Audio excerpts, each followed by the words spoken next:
My name is Ken, and what a wonderful day this is to be a Mets fan. Incredible day.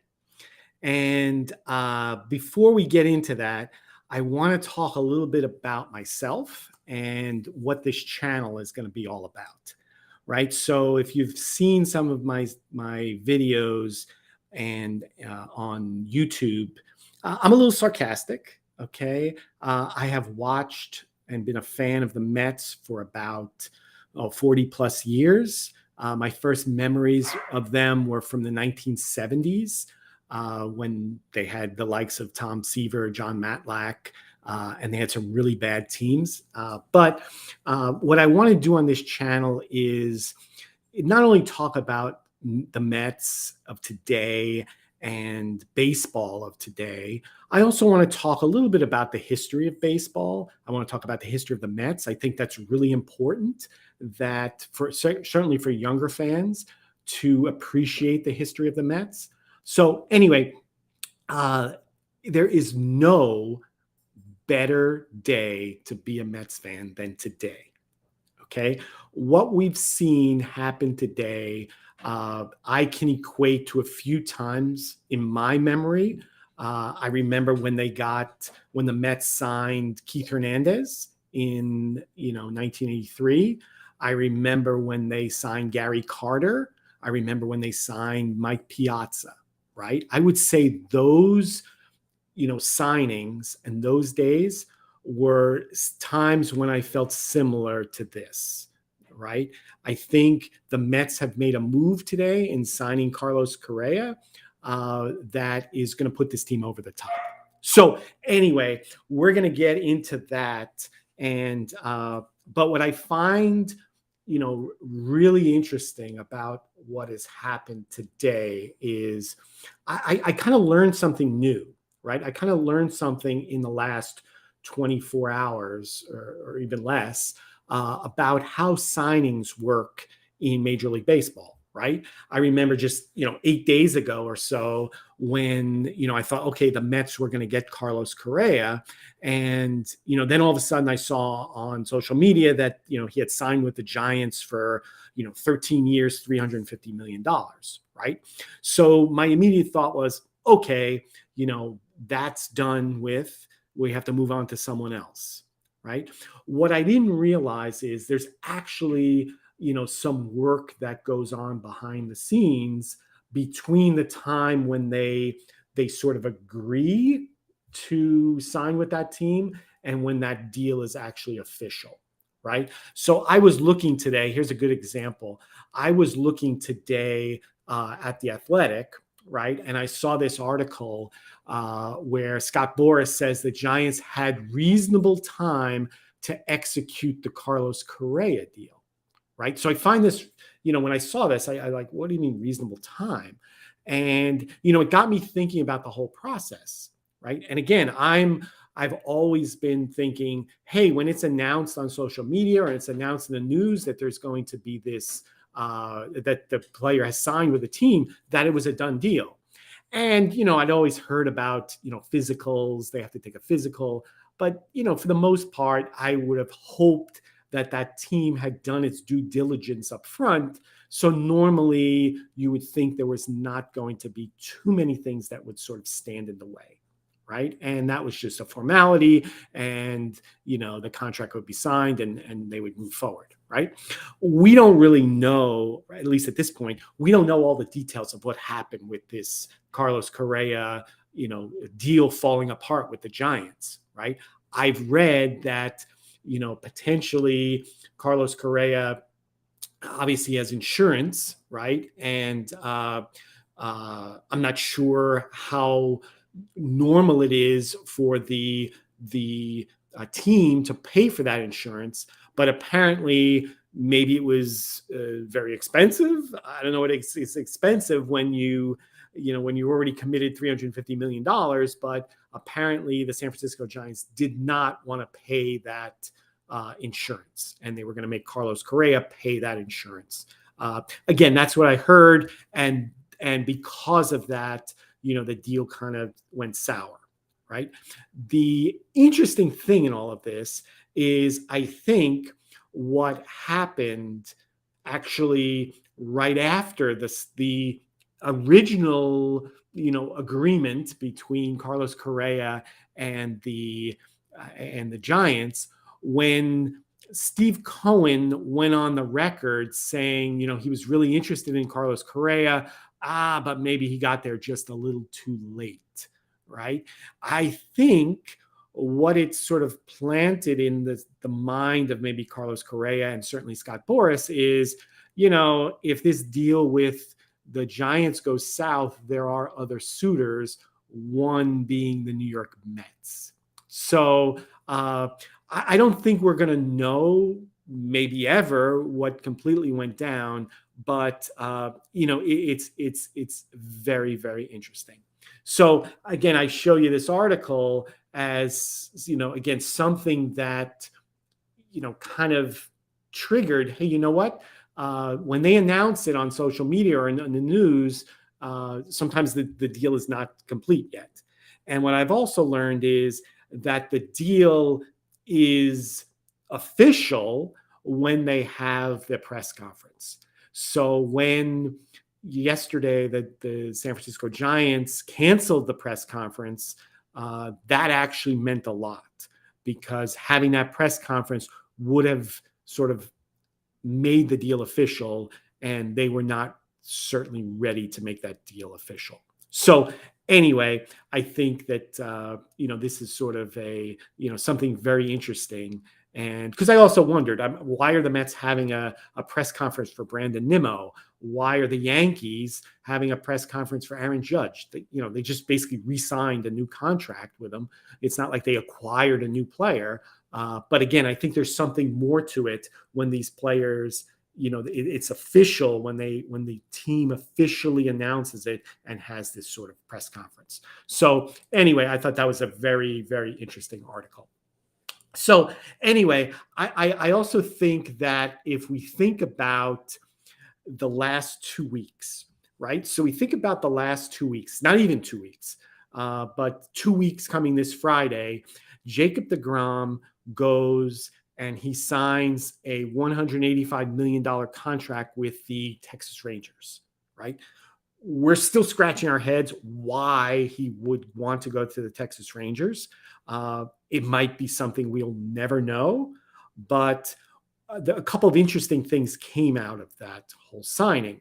The first of which was he never gave the Mets a chance, apparently, to counteroffer, right? And that seems really strange, especially when you have an owner who his net worth is probably 16 billion plus, and has been known to be willing to spend money. It's very interesting that the Mets, that Jacob deGrom would it not at least come back to the Mets and give the Mets a chance to make a final offer. So leads me to believe, maybe Texas told him, you cannot take this offer back to the Mets, or maybe Jacob deGrom just was so hell bent out of getting out of New York for whatever reason that he said, I'm just going to sign this contract. So again, it's a very interesting situation.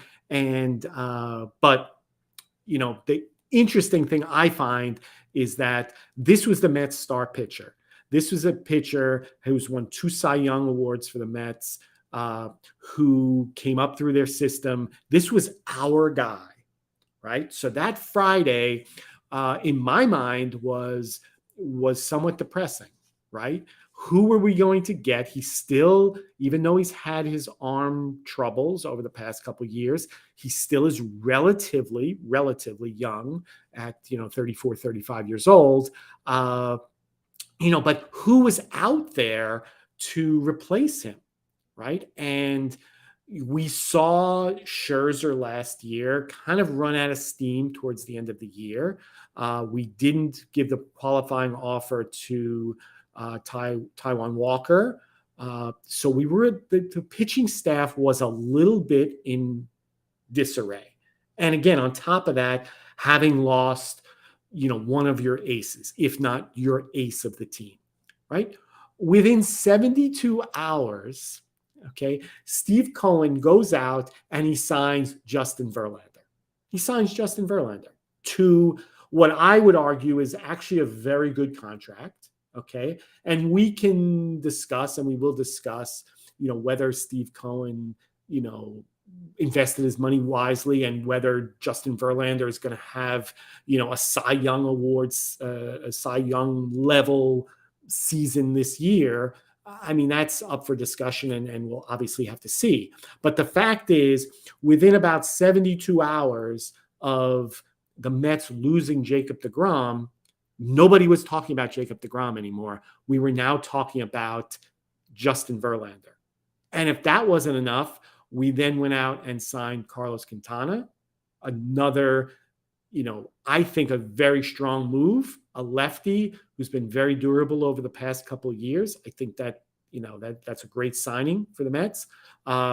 Then we dip into the Japanese market and sign Kodai Senga, who I think, and we'll probably be talking about him a lot in upcoming episodes, I think he's a very intriguing pick, not only because he's still relatively young, but what I've seen of him from clips and from clips of him participating in the World Baseball Classic several years ago, this guy looks like he can be a very dominant pitcher, right? So, they have now Verlander, Scherzer, Quintana, Senga, and on top of that, they picked up the option on Carlos Carrasco.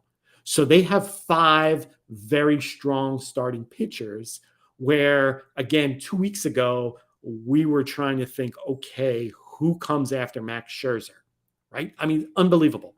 So, and then we also have to remember, we still have, Tyler McGill, we still have David Peterson, we still have Joey Lucchesi. We have a lot of depth right now in our starting rotation, right? So again, what has transpired over the last 2 weeks, to me, I look at this as front office dominance by the Mets, right? I mean, there's no other way around this.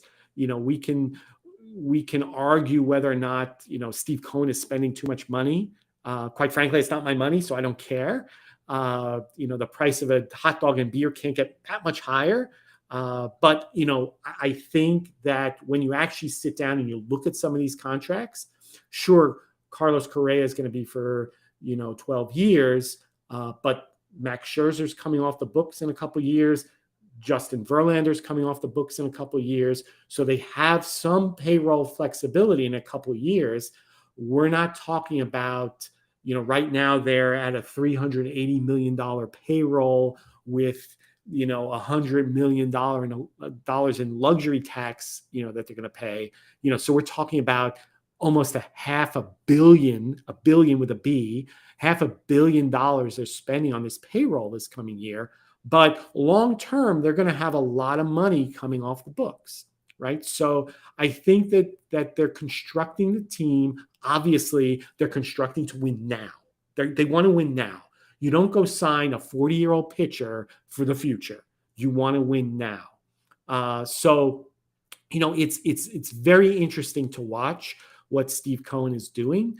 Obviously, a lot of teams are upset at him. They were upset. I don't think they wanted to let him buy the Mets originally, right? I know there was some consternation by the owners that maybe he would do something like this.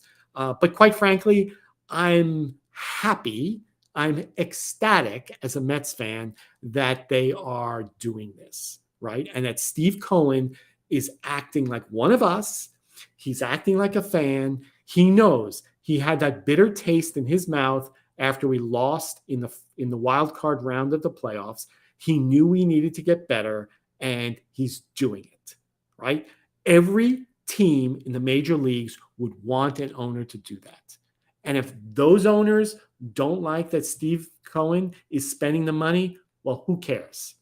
And in fact, those owners are benefiting off the money that Steve Cohen is spending.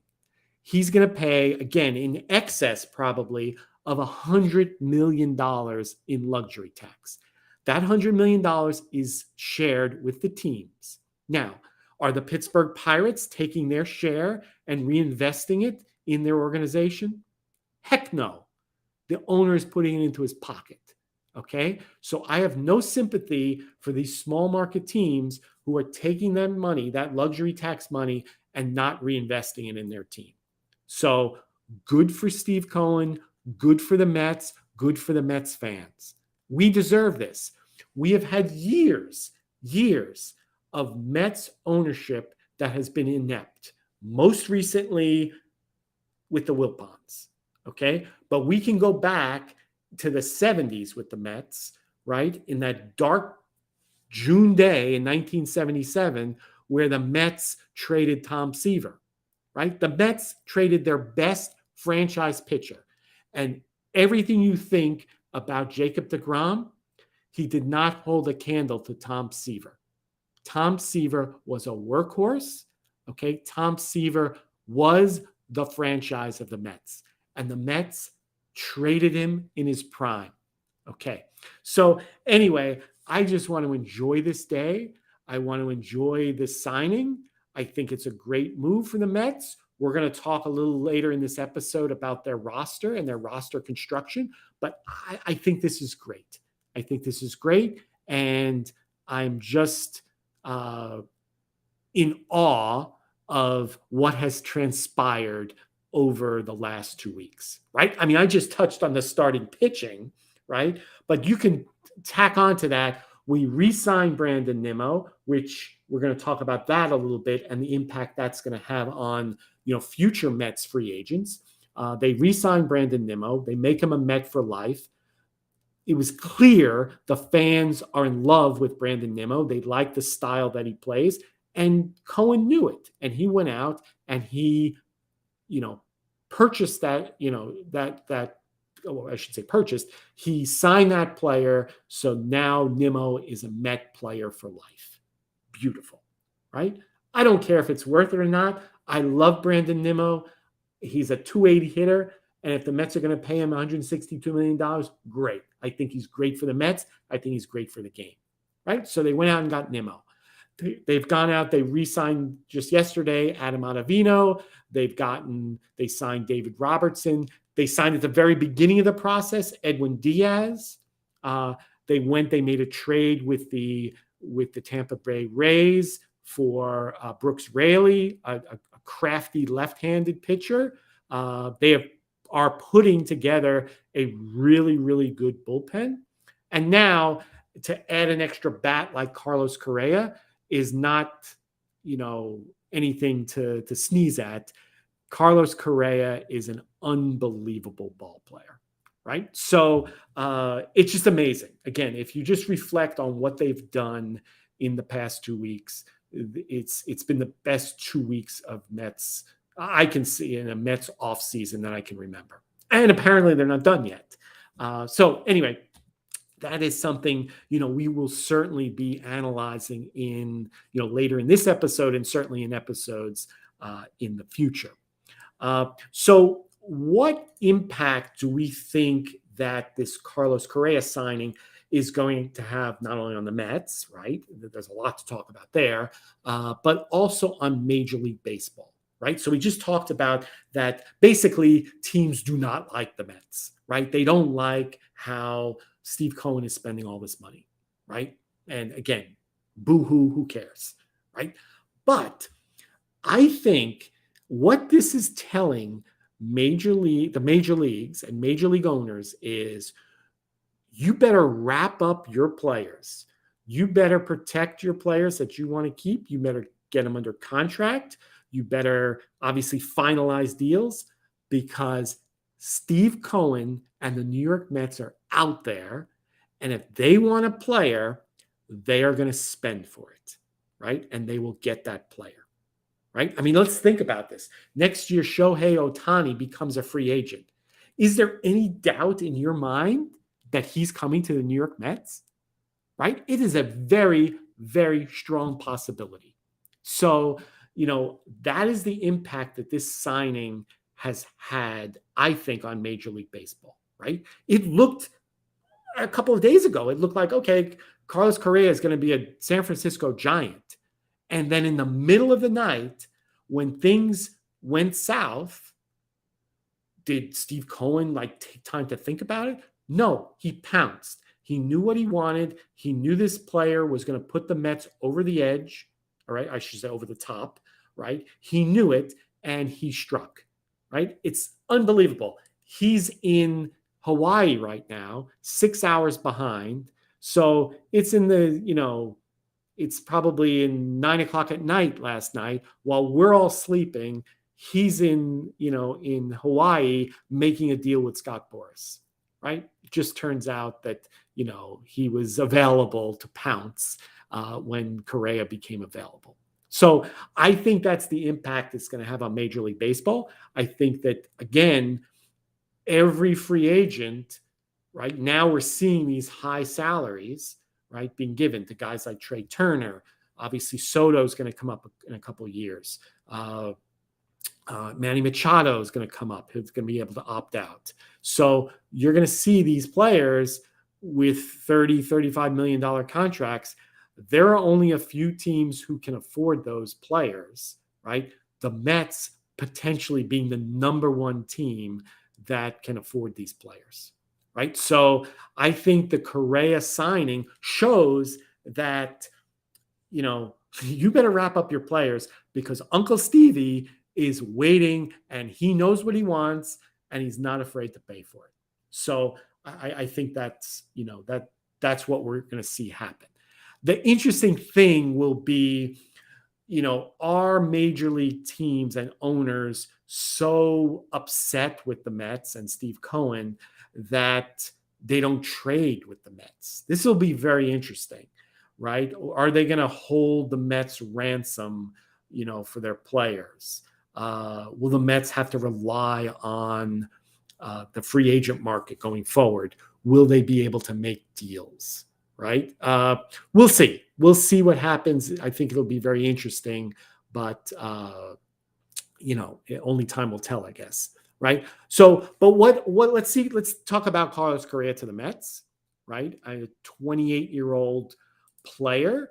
And, he signs a 12-year, $315 million deal. So it's about $27 million annual average salary. Not too bad for a player of his caliber. He's only 28 years old. I think he is going to shine in New York City. I think he has that little bit of an edge to him that when he's obviously surrounded with great players like the Mets will have, he's really going to shine. He's a great defensive player. Right now, he's a great defensive shortstop, and apparently he's agreed to move to third base. Okay, I think that it'll be interesting to see, but I think he's going to be fine. I don't think there's going to be. He's just such a good defensive player. I don't think we're going to see any drop off, and the Mets are going to have this incredible left side of the infield this year with Lindor and Correa. It will be interesting, obviously, in 10 years when we have two high-priced 38, 40-year-olds on the left side of the infield. It'll be interesting to see like what balls they can get to at that point. But that's for another day. Let's enjoy this year and obviously for the future, watching these two, really put on a defensive clinic on the left side. So I think, defensively, I think he's going to be great. From an offensive standpoint, he gives you a valuable hitter, both from a power and an average standpoint. I think the Mets can hit him in a lot of different spots in the lineup. What I think is going to be most beneficial is he's a big time player, right? He's already proven that he can hit on the big stage, right? He did it with the Astros when he was with them, and I think he's not going to wilt when we get into the postseason. So I think it's going to be a really, really great pickup for them. And we're going to see, again, as this is a great, I guess, great problem for Buck Showalter to have, is where does Correa hit in the lineup? So anyway, I think that this is extremely exciting for the Mets, and but it also opens up some other things, right? And we can talk all we want. It's like, oh, this is a great move for the Mets. What other moves are they going to make? I may be, and I've been on social media a lot today, and I've heard a lot of people say, well, Escobar, we can trade him now. Oh, Beatty can be traded. All of these prospects that they held on to, some of them can be traded. I'm not in that camp. I am not in that camp. And I think that, we have to build a team that is a blend of youth and experience, right? If I go back and I think about, how the Mets and Frank Cashin at the time in the early 80s, how he constructed the 86 team, right? So in the very early 80s, guys like Mookie Wilson came up, Darryl Strawberry came up. They had some pitchers, Ron Darling, Dwight Gooden obviously came up, Lenny Dykstra. So they had young players. Around those players, they had a guy like Keith Hernandez. They put Ray Knight there. They actually had George Foster, right? And they ended up releasing him in the 86 season. But George Foster was their first major free agent signing, right? Typical Mets, he had been a great power hitter for the Reds in the late 70s, and he becomes a free agent. The Mets sign him to this big contract. It was only like $2 million at the time, but they sign him to this big contract, and it ends up, typical Mets, they get the superstar several years after his prime, right? It's typical. The Mets did that with Tom Glavine. They've done it with Pedro Martinez. They get these big name players, but, they're good with the Mets, but they're not the superstars that they were, right? So it's nice when we get a guy like Correa or a guy like Lindor who are actually in their prime. So anyway, the reason I bring this up was, on that 86 team, they had this good blend of players, right? And they were building that team in 83, 84, 85, they signed Gary Carter, right? Prior to that, they had Mike Fitzgerald was their catcher. I forget even who their other catcher was, right? But they really were lacking in that category. In 85, they go out and they sign Gary Carter, right? Gary Carter was the missing piece to that team. They sign him. They actually add Bobby Ojeda to their pitching staff. He had a great year in 86, right? So they added in some pieces to a relatively young team, and that put them over the top. In 86, they were unbeatable, right? And that's what you hope from this team, right? You hope now they have these pieces, a guy like Correa to add to this lineup. But if I'm the Mets, I don't need to have a superstar now at every position. My entire infield is superstars. I have Marte and Nimmo in the outfield. I have a spot in left field. I have a spot at catcher. Maybe I want to carry a younger player, right? So there's been talk, maybe, Brett Beatty, maybe they start working him out in left field, right? Is Francisco Alvarez the catcher this year? Or do they, maybe we spend a little more time developing him and not rushing him, right?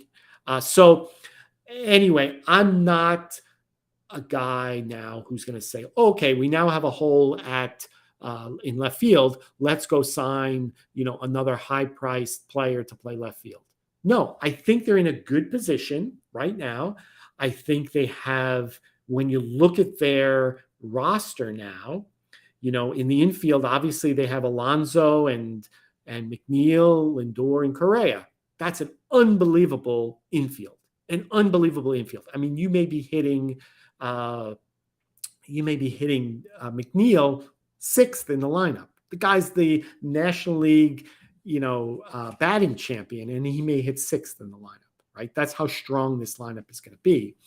In the outfield, obviously, Marte, who is an incredible pickup for them. I think he really could have been the MVP of the Mets team last year. When he went out at the end of the year, they really suffered. But he was an incredible pickup. Let's hope he has, another year like he had last year. Obviously, Nimmo in center field. And then in left field, right, you have Mark Canha, who I think is a very good player, a solid player. I like him a lot. But is he an everyday player, right? And is there an opportunity, hey, in left field, maybe we can develop a guy like Beatty in left field? Maybe is there, another opportunity? Do you shuffle people around? Do you move McNeil out into left field and, do something at second base? I don't know. But I don't think the Mets have to run out to, plug a left field gap. I would like to see, again, maybe let's try to develop Beatty as a left fielder. And the same with catcher. Now, I know that, James McCann, obviously from a hitting standpoint, he was a disaster over the first 2 years of his contract, right?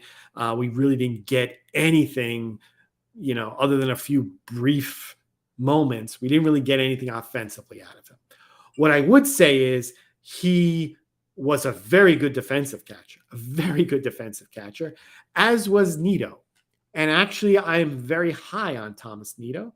And I think that, he was obviously really good at framing pitches and threw out a lot of base runners last year, which I think they need, right? We went through all of those seasons where teams would steal like crazy against the Mets and, they couldn't throw anyone out. I think last year I saw, hey, you know what? The Mets finally have someone who can throw out runners, right? And I think it's going to become really important. You have a Braves team that has a lot of speed, Acuna, Albies, Harris. You have a lot of speed on that team, right? You look at the Phillies just signing Trey Turner, right? So there's speed there. So I think, to be honest with you, I wouldn't mind if the Mets went into the season with Nido as their starting catcher. I wouldn't mind. I think defensively, he adds something to the team. And if he hits 210, 220, it's fine. He's a great bunter, and that seems to be a lost art. But, I think that we can do very well with Nido. Okay. They've signed Omar Narvaez. I'm not sure about that signing right now. Obviously, I think in 2021, he was an all-star. Last year, I don't think he had as great a season, obviously. Left-handed hitter. So I'll be interested to see, a little more of him in spring training to see what he's like. And again, maybe the catching duties are between him and Nido, which would also give the Mets some time to, again, maybe develop Francisco Alvarez a little more. I think Alvarez is going to be a great hitter.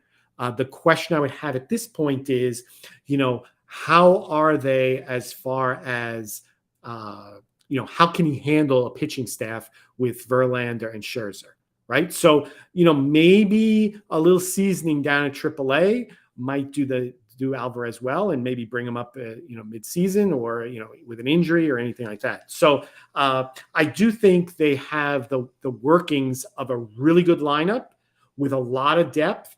I would not trade Escobar. I think Escobar is an unbelievable fielder, and he came on last year offensively. And I think that he, really carried him down the stretch. Great clubhouse influence. I keep him on the bench as a DH, as a spot starter. He can play in a lot of different spots.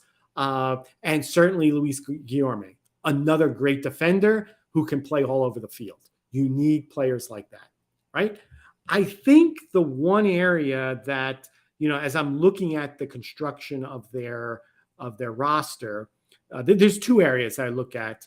Obviously, they have to jettison Darren Ruff. He was not the right guy. They have to get rid of him. Obviously, we talked earlier about McCann.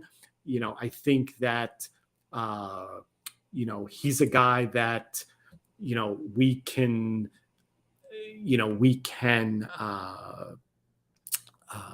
maybe get package in a deal with someone.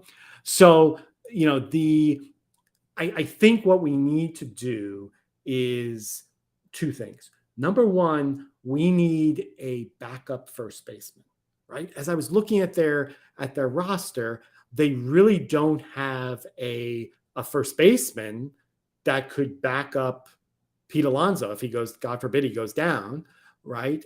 Who do we have at this point? I guess it's Mark Canha, but I'm not really sure. So, we have to figure out what we're doing there.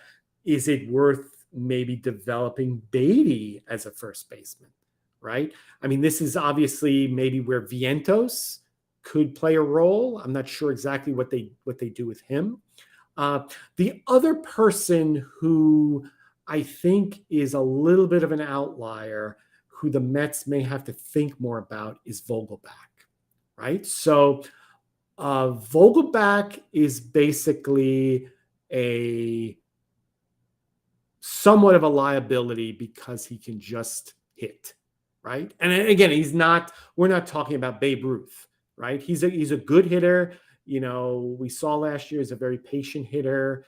To me, he's sort of like an old school pinch hitter who you bring off the bench in the ninth inning to hit for the pitcher if you're down by 1 run, right? And you're looking for a quick burst of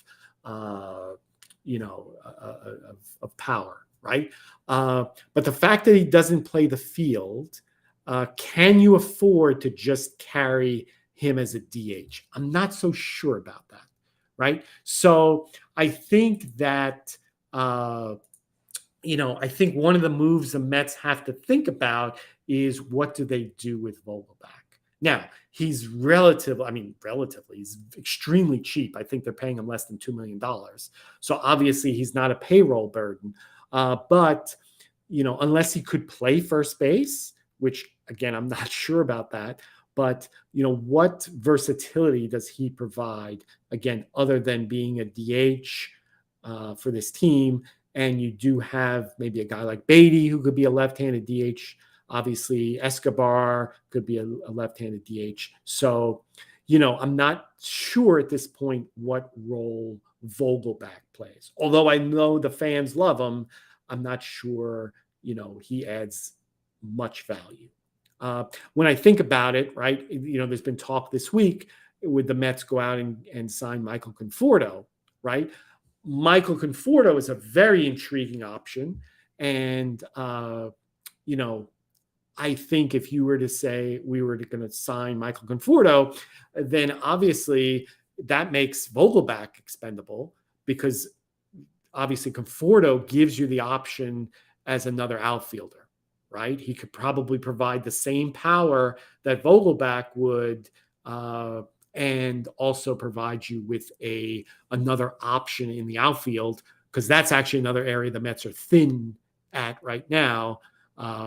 Again, you do have McNeil who can play the outfield, but you're really looking at Nimmo, Marte, and Canha, and again you're maybe developing Beatty to play the outfield, and you may have obviously McNeil to step in the outfield.